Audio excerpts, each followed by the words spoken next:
அதற்கு பணிந்த அதிமுக பொதுச் செயலாளர் எடப்பாடி பழனிசாமி கொரோனாவின் போது முதல்வரை காணவில்லை என்றே குறிப்பிட்டதாக விளக்கம் அளித்தார். தன்னை மண்ணில் புதைத்தாலும் தாம் கொண்டு வந்த திட்டங்களை யாராலும் புதைக்க முடியாது என்று முதலமைச்சர் மு.க.ஸ்டாலின் பதிலடி கொடுத்துள்ளார். அகில இந்திய காங்கிரஸ் கட்சியும் அதன் தலைவர்களும் திமுக கூட்டணியுடன் தான் இருப்பதாக கர்நாடக துணை முதல்வர் டி.கே. சிவக்குமார் தாவேக தலைவர் விஜய்க்கு பதிலடி கொடுத்துள்ளார். கட்சி தொடங்கி ஓரிரு வருடத்திலேயே வெற்றியை அறுவடை செய்திட முடியாது என்றும் விஜய்க்கு அறிவுரை கூறியுள்ளார். தமிழ்நாடு சட்டப்பேரவை தேர்தலை முன்னிட்டு வாக்காளர்களின் மனதை கவர ஒவ்வொரு வேட்பாளர்களும் நூதன பிரச்சாரங்களில் ஈடுபட்டு வருகின்றனர். அதில் சிலவற்றை இப்போது பார்க்கலாம். ஜோலார்பேட்டை அதிமுக வேட்பாளரான முன்னாள் அமைச்சர் கே.சி. வீரமணி வேட்புமனுவுக்கு எதிராக ஆட்சேபம் தெரிவிக்க வந்தவர்களை அவருடைய ஆதரவாளர்கள் சரமாரியாக தாக்குதல் நடத்திய சம்பவம் பரபரப்பை ஏற்படுத்தியது.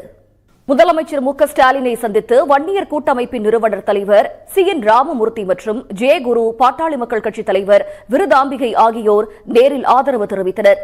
பிறகு செய்தியாளர்கள் மத்தியில் பேசிய அவர்கள் திமுகவுக்கு ஆதரவாக பரப்புரை மேற்கொள்ள உள்ளதாக கூறினர். மகாராஷ்டிராவின் பாராமதி இடைத்தேர்தலில் காங்கிரஸ் வேட்பாளர் தன்னுடைய மனுவை வாபஸ் பெற்றதால் தேசியவாத காங்கிரஸ் தலைவரும் மாநில துணை முதல்வருமான சுனித்ரா பவார் வெற்றி பெறுவது உறுதியாகிவிட்டது. புத்தகங்கள் இருந்தாலும் இல்லாவிட்டாலும் 7 நாட்களுக்குள் 6ஆம் வகுப்புக்கு மும்மொழி பாடத்திட்டத்தை பயிற்றுவிக்க அனைத்து சிபிஎஸ்இ பள்ளிகளுக்கும் உத்தரவு பிறப்பிக்கப்பட்டுள்ளது. நிகழ்வுகளை விறுவிறு செய்திகளாக காண்போம். சட்டமன்ற தேர்தல் நெருங்கிவிட்டதால் களம் சூடுபிடிக்க தொடங்கியிருக்கிறது. வாக்காளர்களை கவர விதவிதமான முறையில் வேட்பாளர்கள் ஓட்டு கேட்டு வருகின்றனர். அப்படி நடந்த பல சுவாரஸ்யமான விவரங்களை இப்போது பார்க்கலாம்.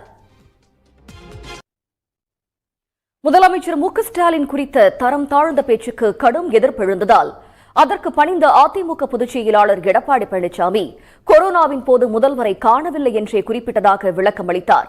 தன்னை மண்ணில் புதைத்தாலும் தாம் கொண்டு வந்த திட்டங்களை யாராலும் புதைக்க முடியாது என்று முதலமைச்சர் மு.க.ஸ்டாலின் பதிலடி கொடுத்துள்ளார்.